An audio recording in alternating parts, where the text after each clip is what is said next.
This is the experiment RTD and CSTR. In this experiment, we are going to calculate to determine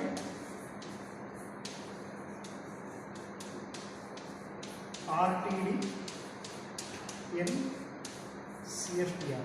So this is the objective of the experiment. What we are going to calculate? We are going to calculate RTD. So RTD is a very important information that is going to give what is ideality or non-ideality of a reactor. So RTD is a residence time distribution, means how long the individual molecules stay inside the reactor is the RTD. So which we are going to calculate by using a CSTR. For this reaction, we need a chemicals. So chemicals needed are 0.5 normal NaOH, 1 liter, 0.1 normal HCl, 1 liter, and 0.1 normal oxalic acid, 1 liter. So prepare this sample and standardize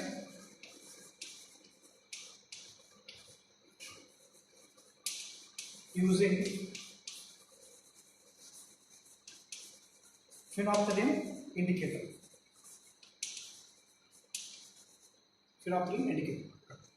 Following chemicals should be standardization. Standardization procedure is prepare oxalic acid and you take this oxalic acid as a standard and titrate against the NaOH and then HCl and calculate the strength of NaOH. The chemicals are prepared by Mr. Bhimappa and he is explaining and demonstrating how he is going to prepare the chemicals. 40 grams in 1 liter is equal to 1 normal. Yeah. Therefore, 4 grams in 1 liter is equal to 0.1 normal. It is a preparation of NaOH. Okay, he is going to prepare and he is weighing 4 grams in 1 liter. And he is preparing 4 grams, approximately 4 grams. 4 grams and he will take 4 grams of Bhimappa, what you are going to do next? 0.1 normal in oxalic acid. How you are going to prepare? 632.6 grams in 1 liter is equal to 1 normal. Yeah. Therefore, I am taking 250 ml volumetric pass for standardization. Why you are taking 250 ml instead of 1 liter? A little bit of sample is required for standardization, so I am taking 250 ml of volumetric flask. Yes, exactly. Very good. So how you are preparing 250 ml? 1.59 gram of in 250 ml volumetric flask gives 1.1 normal oxalic acid. Okay, therefore he is preparing 0.1 normal of oxalic acid by taking 1.59 grams of oxalic acid in 250 ml of water. Okay. I weighed 1.59 grams of oxalic acid to prepare 0.1 normal oxalic acid. Exactly. 0.1 normal HCl. 9 ml in 1 liter gives 0.1 normal HCl. Now I am to prepare 0.1 normal HCl by taking 9 ml, putting in this volumetric 1000 ml volumetric flask. Remaining I will add water up to the mark and make it 0.1 normal HCl. We are going to prepare 0.5 normal NaOH by dissolving 20 grams in 1 liter. We will get a 0.5 liter. So we have to take a 20 grams of NaOH and we will prepare our standard sample by using a 20 gram. It is approximately 20 gram. We are this 0.5 normal NaOH is prepared by dissolving 20 grams and this chemical is ready. So which will be used for the further analysis, which will be used as a tracer in the experiment. This is oxalic acid which is prepared for the standardization of a sample, which is also prepared, and we have prepared 0.1 normal of HCl, so which is used for the titration, and oxalic acid which is used for a standardization. NaOH. Standardization of NaOH. We have a standard. We have standard 0.1 normal oxalic acid.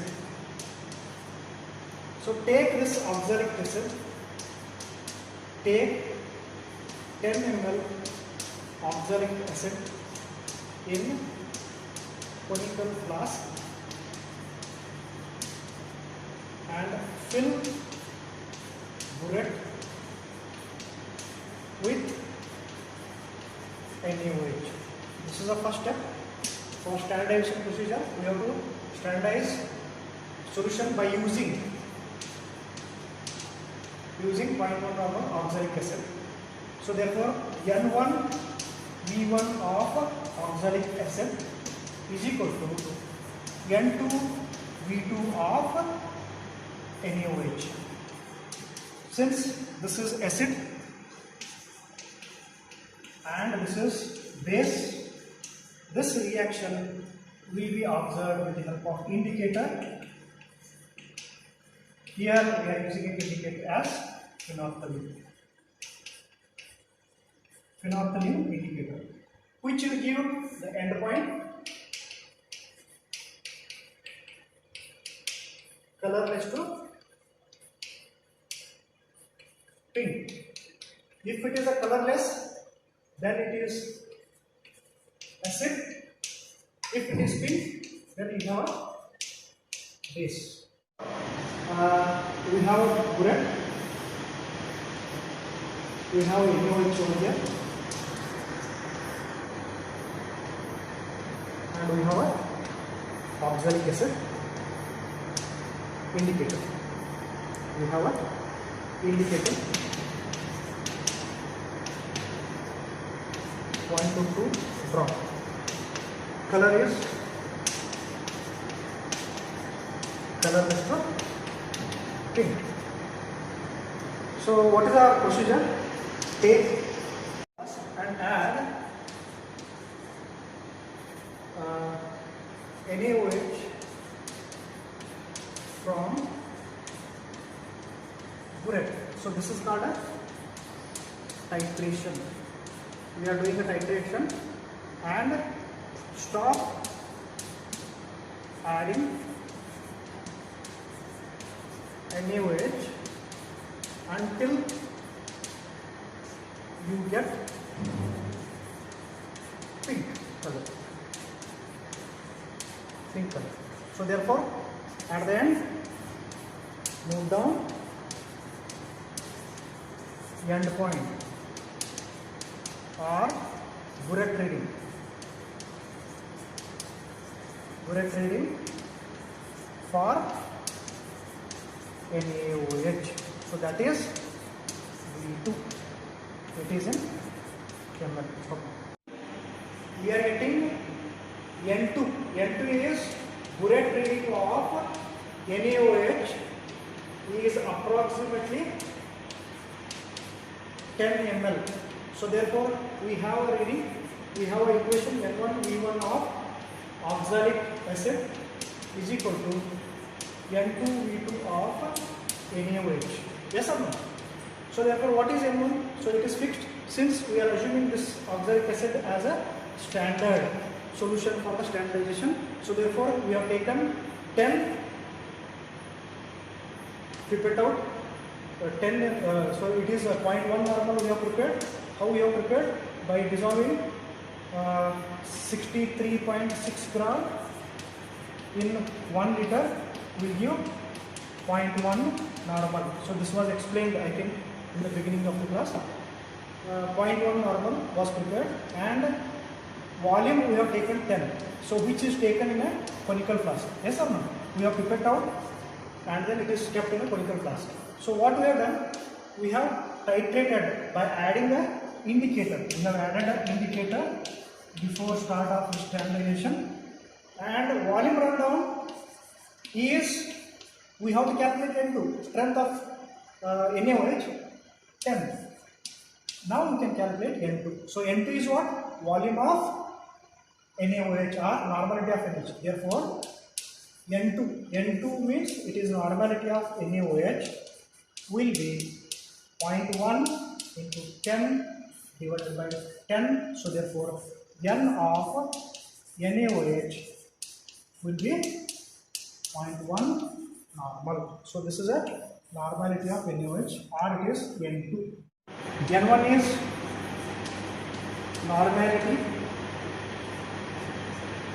normality of oxalic acid. We got 0.1 normal, and N2 was calculated. It is calculated just from normality of NaOH. We got 0.1 normal, and N3 should be normality of HCl. We need to calculate. How we are going to calculate, standardize this? We have already know the strength of NaOH, yes or no?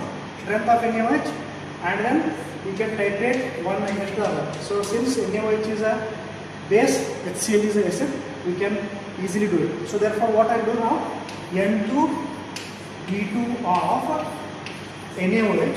So this is base, we know the strength of NaOH. So therefore don't take oxalic acid data. So N3 D3 of HCl. We can take strength of NaOH, just now calculated as 0.1. How much you have to pipette? So pipette 10 ml of NaOH in the flask. So this should be taken in a flask.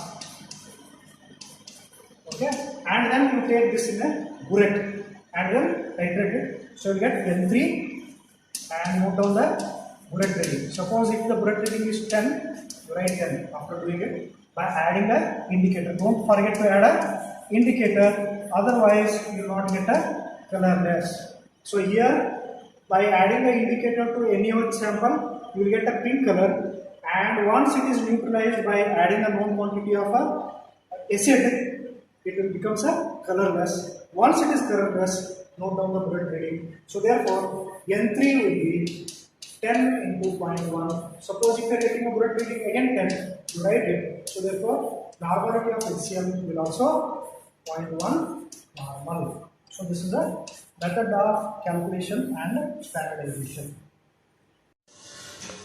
We have prepared the chemical HCl, NaOH and oxalic acid. We are going to standardize NaOH and HCl by using the oxalic acid. So standardization is very important for the calculation or to know the strength of the sample prepared. Therefore we are standardizing HCl and NaOH by using the oxalic acid with the help of a phenolphthalein indicator. Since this reaction is acid base reaction, when you add a phenolphthalein indicator to the basic media, it will give a pink color, and when the base will be converted into acid, it will be a colorless. Therefore we will be using phenolphthalein indicator for the end point to understand so what is the titration value by using a NaOH. We are taking a 10 ml of NaOH or HCl in a conical flask, and we are titrating one against the other to understand the strength of the reactor. So here we are pipetting.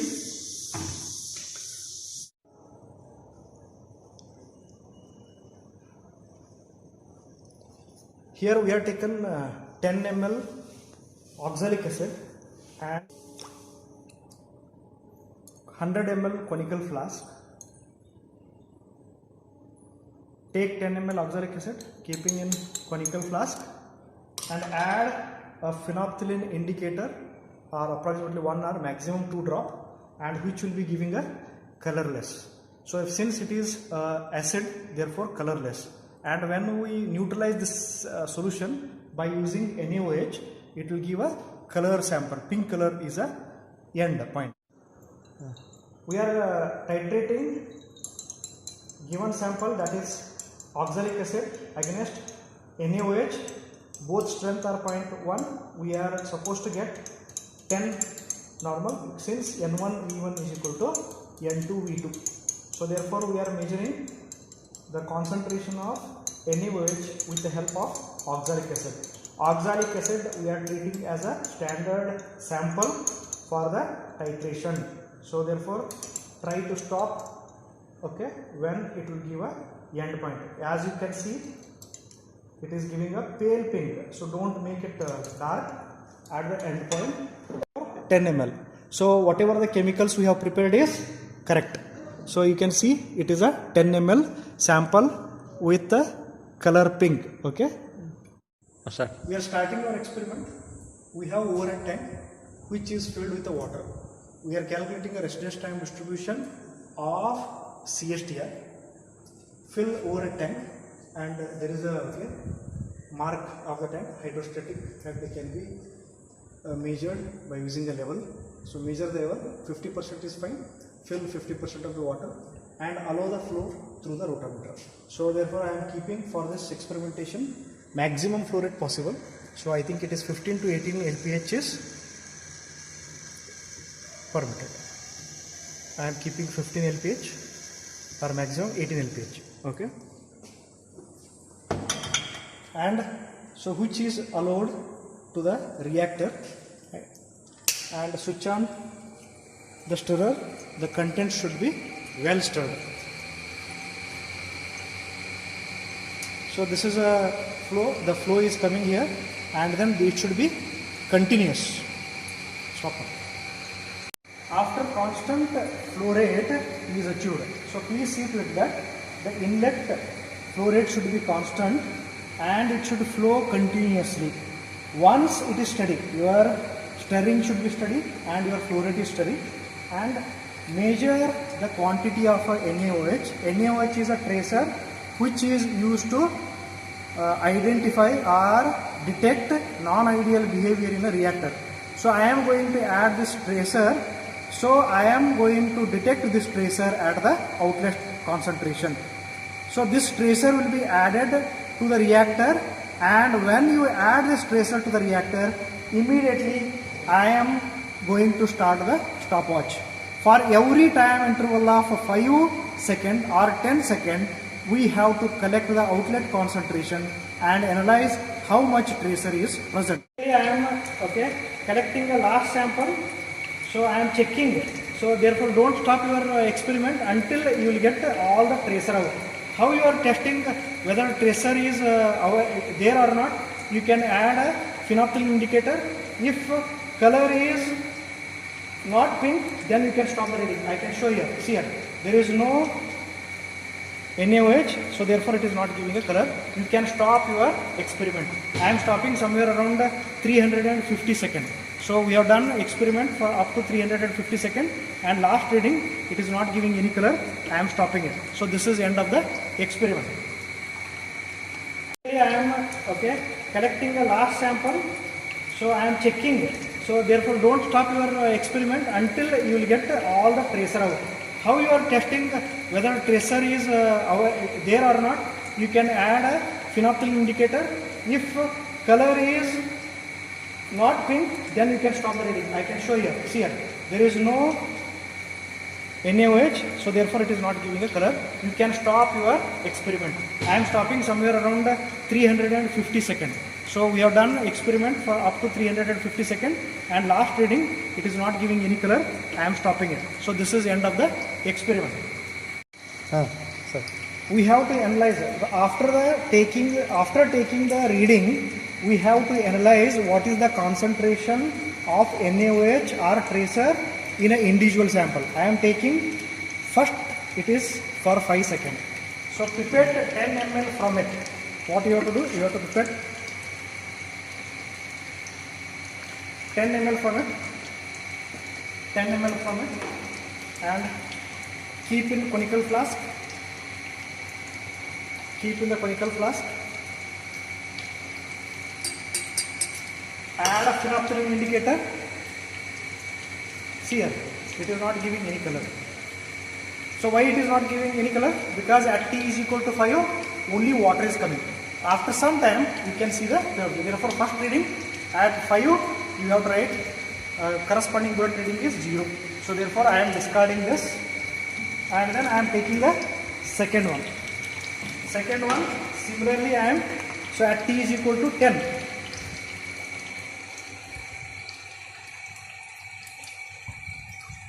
I am taking a 10 ml sample and then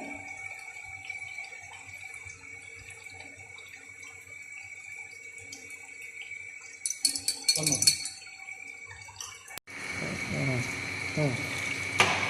After titration with 0.1 normal HCl, we are getting a pink to colorless. Similarly, you have to conduct all the titration and note down the values of individual reading and tabulate. We have to prepare the chemical and standardize the chemical.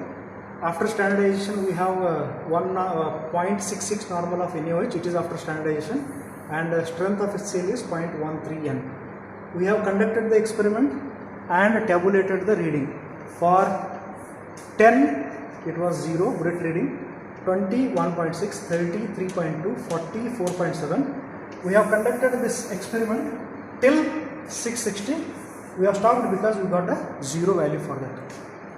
So what is the next column? C. What is the we have a strength in terms of a bullet reading, but it should be calculated in terms of a concentration. So that will be calculated as normality of HCl. What is the normality of HCl? 0.13. What is the first bullet reading? First bullet reading is 1.6 divided by volume of sample is 10.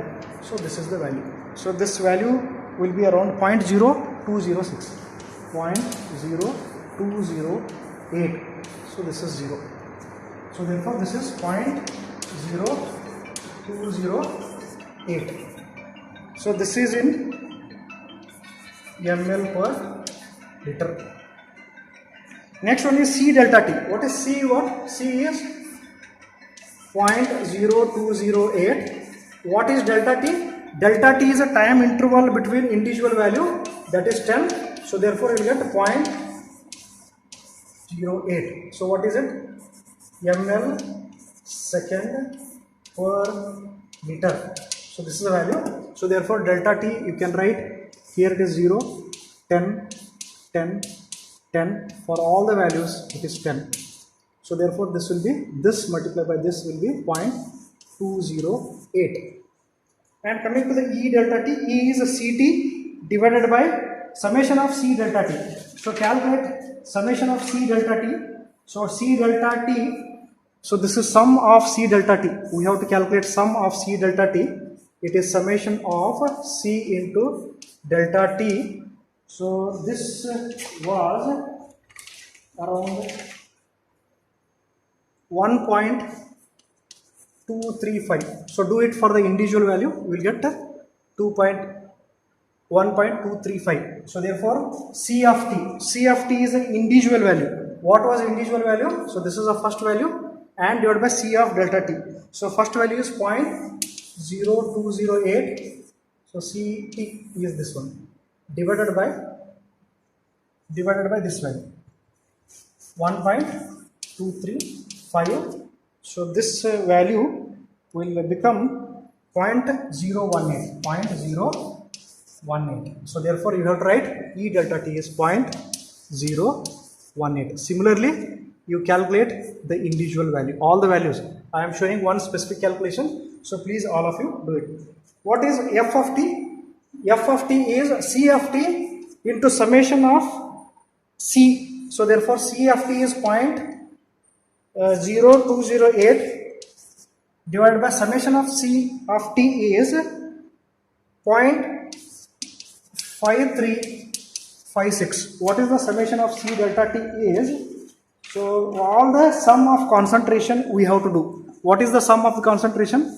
The sum of concentration of C is here. So this value is here 0.5356.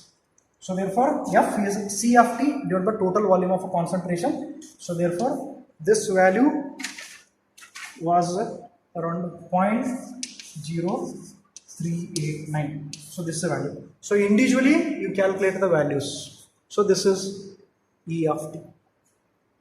So therefore next one we keep CT into delta T. What is C of T? First value 0.0208 into delta T is 10. So therefore you get 0.208, and T bar you can calculate as summation of C delta T divided by summation of C.